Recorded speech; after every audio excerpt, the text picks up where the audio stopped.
নমস্কার বন্ধুরা, ইতিমধ্যেই আপনারা জানতে পেরেছেন যে প্রায় ৩২,৪৩৮টি পদে রেলওয়ের গ্রুপ ডির পরীক্ষার নোটিফিকেশন বেরিয়েছে। তো এই সমস্ত বন্ধুরা এই রেলের গ্রুপ ডির পরীক্ষার ফর্ম ফিল আপটি করতে চান তারা অবশ্যই এই ভিডিওটি দেখুন। এই ভিডিওতে এভাবে আপনারা গ্রুপ ডির ফর্ম ফিল আপটি করবেন তার স্টেপ বাই স্টেপ গাইড আমি এই ভিডিওতে দেখিয়েছি। তো বন্ধুরা, আপনারা যদি আমার এই চ্যানেলে প্রথম হয়ে থাকেন তাহলে চ্যানেলটি সাবস্ক্রাইব করে পাশে থাকা বেল আইকনটি ক্লিক করে দিবেন, যাতে এরকম পরবর্তী ইনফরমেটিভ আপডেট আপনারা রেগুলার পেতে পারেন, এবং একটি লাইক দিয়ে উৎসাহিত করবেন যাতে আপনারা এরকম ভিডিও কন্টিনিউ করতে পারেন। তো চলুন দেখে নেওয়া যাক কীভাবে আপনারা এই ফর্ম ফিল আপটি করবেন। তো বন্ধুরা, আপনাদেরকে গুগলে আসতে হবে এবং এখানে সার্চ করতে হবে আরআরবি অ্যাপ্লাইটি সার্চ করার পরে প্রথম যে ওয়েবসাইটটি আসবে সেখানে আপনাকে ক্লিক করতে হবে। তো বন্ধুরা, ক্লিক করার পরে এরকম একটি ওয়েবসাইট আপনাদের কাছে ওপেন হবে। তো এখানে দেখতে পাচ্ছেন প্রথমে ক্রিয়েট অ্যান অ্যাকাউন্ট আর অলরেডি হ্যাভ অ্যাকাউন্ট। তো আপনার যদি অ্যাকাউন্ট আগে থেকে খোলা হয়ে থাকে তাহলে আপনারা এখানে ডাইরেক্ট সাইন ইন করতে পারবেন, এবং আদারওয়াইজ আপনারা এখানে অ্যাকাউন্ট প্রথমে আপনাকে ক্রিয়েট করতে হবে। তো বন্ধুরা, প্রথমে আপনাদেরকে দেখতে পাচ্ছেন এখানে প্রথমে আপনার নাম দিতে হবে, তারপরে ডেট অফ বার্থ দিতে হবে, তারপরে আপনাদের দেখতে পাচ্ছেন আপনার জেন্ডার সিলেক্ট করতে হবে, তারপরে ফাদার্স নেম, তারপরে মাদার্স নেম আপনাকে সিলেক্ট করতে হবে, এবং এগুলো পুনরায় আপনাকে রিটাইপ করতে হবে। তারপরে ইমেল আইডি এবং মোবাইল নাম্বার দিবেন, এবং দুটোই আপনাকে ওটিপি দিয়ে ভেরিফিকেশন করতে হবে। ইমেল আইডিও আপনি ওটিপি দিয়ে ভেরিফিকেশন করবেন এবং মোবাইল নাম্বার ওটিপি দিয়ে ভেরিফিকেশন করবেন। এরপর আপনি আধার কার্ড নাম্বারটা এখানে পুট করে আধার কার্ড নাম্বারও সেম ওটিপি দিয়ে ভেরিফিকেশন করে এখানে চেকবক্সে ক্লিক করে পাসওয়ার্ড ক্রিয়েট করবেন। তো পাসওয়ার্ড ক্রিয়েট করে এখানে আই এম নটের ওপরে ক্লিক করে এখানে preview continue account create account এখানে ক্লিক করবেন। ক্লিক করার পরেই একটি পপ আপ বক্স শো হবে, পপ আপ বক্স ক্লিক হবে। তো এখানে দেখতে পাচ্ছেন যে আপনার যে আপনি যে ইনফরমেশনটি এখানে ফিল আপ করেছেন সেটা আপনার এখানে শো হবে। তো এখানে আপনার সেভ অ্যান্ড কন্টিনিউতে ক্লিক করতে হবে। ক্লিক করার পরে দেখতে পাচ্ছেন যে ইয়োর পাসওয়ার্ড অলরেডি ক্রিয়েটেড, এবং এখানে একটা পাসওয়ার্ড আপনার তৈরি হয়ে গেছে, এবং আপনার যে ইমেল আইডি বা মোবাইল নাম্বার আছে সেটা আপনারা এখানে দিবেন, এবং আবার যে পাসওয়ার্ডটা ক্রিয়েট করেছেন সেটা আপনারা এখানে পুট করবেন, এবং আই এম নট এর উপর এখানে চেকবক্সে ক্লিক করে লগ ইন করবেন। তো লগ ইন করার পরে এরকম একটি ইন্টারফেস আপনাদের কাছে শো হবে। তো এখানে দেখতে পাচ্ছেন যে এখানে আরআরবির যে গ্রুপটি আছে সেই গ্রুপটির পোস্টটা আপনাকে সিলেক্ট করতে হবে। এটা দেখতে পাচ্ছেন যে ওপেনিং ডেট দেওয়া আছে এবং তার লাস্ট ডেটও দেওয়া আছে। তো এখানে 22 তারিখে লাস্ট ডেট আপনারা ফিল আপ করতে পারবেন। তো আপনারা এরপরে নেক্সটে ক্লিক করবেন। তো তার আগে আপনার যে স্টেট আছে সেটা আপনাকে সিলেক্ট করে নিতে হবে। কোন জোন আছে, কলকাতা জোনের মধ্যে আপনার কাছে কলকাতা জোন, তো সিলেক্ট করলাম। তো দেখতে পাচ্ছেন এখানে অলরেডি আগের যে ইনফরমেশান থেকে যে নাম ঠিকানা এগুলো সব ফিচ হয়ে গেছে। তো এরপরে আমাকে যে দেখতে পাচ্ছেন এখানে এখনও 3টি স্টেপ বাকি আছে, 4টি স্টেপ।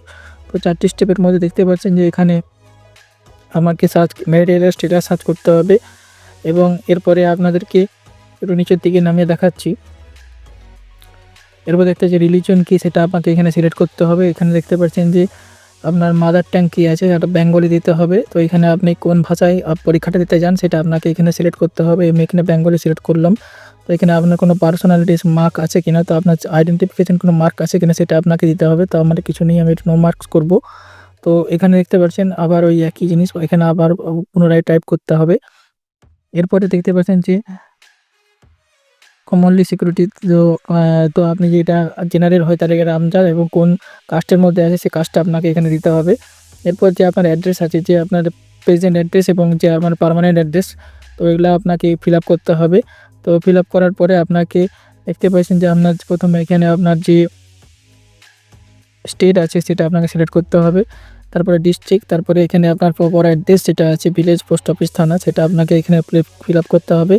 তারপর পিনকোড দিতে হবে, এবং দেখতে পাচ্ছেন যে তারপরে নিচে একটা চেকবক্স আছে, দেখতে পাচ্ছেন লেখা আছে যে আপনার পার্মানেন্ট অ্যাড্রেস আর সেম অ্যাজ প্রেজেন্ট অ্যাড্রেস। তো আপনার এখানে চেকবক্সে ক্লিক করলে অটোমেটিক আপনার ওটা পার্মানেন্ট অ্যাড্রেসে ফিল আপ হয়ে যাবে। এরপরে আপনারা সেভ করবেন, তারপরে নেক্সটে ক্লিক করবেন। ক্লিক করার পরে এরকম একটি ইন্টারফেস আপনাদের কাছে চলে আসবে। তো এখানে দেখতে পাচ্ছেন যে আপনি এক্স সার্ভিস পান কিনা। তো এটা যদি এক্স ফরমেশন হয়ে থাকে তাহলে আপনারা এখানে ইয়েস করবেন, অথবা আপনারা নো সিলেক্ট করবেন। তারপরে এখানে দেখতে পাচ্ছেন যে আপনার ফিজিক্যাল হ্যান্ডিক্যাপ আছেন কিনা। তো আপনারা যদি ফিজিক্যাল হ্যান্ডিক্যাপ হয়ে থাকেন তাহলে আপনারা ইয়েস করবেন, অথবা এটা নো করবেন। তারপরে আপনারা একটু নিচের দিকে নামিয়ে দেখবেন। তো এখানে দেখতে পাচ্ছেন যে আপনার যদি ইকোনমিক উইক সার্টিফিকেট থাকে তাহলে সেটা আপনার এখানে দিতে হবে, যদি না থাকে তাহলে আপনারা নো করবেন। তো এখানে দেখতে পাচ্ছেন যে আপনার যে রেলওয়ের এর আগে কোনো রেলওয়ের আপনারা চাকরি করেছেন কিনা। তো আপনি যদি করে থাকেন তাহলে ইয়েস, অথবা নো। আর আপনার যদি কোনো স্পেশাল ট্রেনিং থাকে বা যে আপনার যদি অ্যাপটিটিউডস থাকে কিছু কোনো ক্ষেত্রে, তো সেটা আপনারা এখানে দিতে পারেন, অথবা আপনারা প্লেন মাধ্যমিক পাসও করতে পারেন। এরপরে আপনারা তো এখানে আপনাদের একটি ব্যাঙ্ক অ্যাকাউন্টের নাম্বার চাইবে। তো ব্যাঙ্ক অ্যাকাউন্ট নাম্বার আপনার আইএফএসসি কোড এবং কোন একটা ব্যাংকের নাম এগুলো আপনারা এখানে পুট করে দিবেন। এটা দেওয়ার কারণ হচ্ছে আপনার যে ফর্ম ফিল আপের যে সময় যে টাকাটি কাটবে, আপনি যদি পরীক্ষায় বসেন এবং তাহলে আপনি আপনার যে 400 টাকা রিফান্ড পাবেন। আর এরপরে আপনারা নেক্সট অ্যান্ড সেভ করবেন, তারপর নেক্সটে ক্লিক করবেন। ক্লিক করার পরে তো এখানে দেখতে পাচ্ছেন আপনার এডুকেশন কোয়ালিফিকেশান এখানে দিতে হবে। তো এখানে আপনার এডুকেশন কোয়ালিফিকেশান যেটা আছে, আপনি যদি মাধ্যমিক পাশের মাধ্যমে আইটিআই থাকলে আইটিআই যেটা আছে আপনি সেটা এখানে ফিল আপ করবেন। তো এখানে দেখতে পাচ্ছেন যে কোন স্টেট কোন বোর্ড থেকে পাস করেছেন, কত সালে পাস করেছেন, রোল নাম্বার কত সাবজেক্টে পাস করেছেন, সেগুলো আপনাকে এখানে পাই টু পাই দিতে হবে। এরপরে আপনারা অ্যাড করবেন। অ্যাড করার পরে এরপরে আপনারা সেভ অ্যান্ড নেক্সট করবেন। নেক্সট করার পরে এখানে দেখতে পাচ্ছেন যে ফটো আর সিগনেচার তো আপলোড করতে হবে। তো এখানে আপনার যে ফটো আছে সেটা অবশ্যই 50 থেকে 100 কেবির মধ্যে সাইজ হতে হবে, এবং এখানে যে সাইজ আছে যেটা আছে স্ক্রিনে আপনারা দেখতে পাচ্ছেন, সেই সাইজে আপনারা প্রপারলি এটা করবেন। এরপর সেভ অ্যান্ড কন্টিনিউতে ক্লিক করবেন। সেভ অ্যান্ড নেক্সটে ক্লিক করার পরে আপনি কোন জোনে অ্যাপ্লাই করতে চান সেই ইন্টারেস্ট অনুযায়ী আপনার জোনগুলি আপনি এখানে সিলেক্ট করে নেবেন। সিলেক্ট করার পরে আপনারা আবার নেক্সটে ক্লিক করবেন। এরপর আপনাদের সামনে পেমেন্ট অপশান ওপেন হবে। তো পেমেন্ট অপশানে ক্লিক করার পরে এখানে আপনারা আবার নেক্সটে ক্লিক করবেন। ক্লিক করার পরে তো আপনার এখানে ফাইনাল পেমেন্টের অপশান চলে আসবে। তো এখানে আপনারা পে নাওয়ে ক্লিক করে আপনাদের যে পেমেন্ট আছে ফিস পেমেন্ট সেটা আপনারা পেমেন্ট করতে পারবেন। তো বন্ধুরা, ভিডিওটি যদি ভালো লাগে অবশ্যই একটি কমেন্ট করে জানাবেন, এবং আপনার যদি কোনো প্রকার এই ভিডিও সম্পর্কে কোনো কোশ্চেন থাকে তাহলে অবশ্যই কমেন্ট বক্সে আপনাকে জানাবেন। এবং বন্ধুরা, ভিডিওটি ভালো লাগলে অবশ্যই একটি লাইক দিয়ে উৎসাহিত করবেন। পরবর্তী এরকম টেক রিলেটেড, এআই রিলেটেড এবং ইনফরমেটিভ ভিডিওর আপডেট পেতে আমার এই চ্যানেলটিকে লাইক, শেয়ার এবং সাবস্ক্রাইব করে রাখবেন। নমস্কার।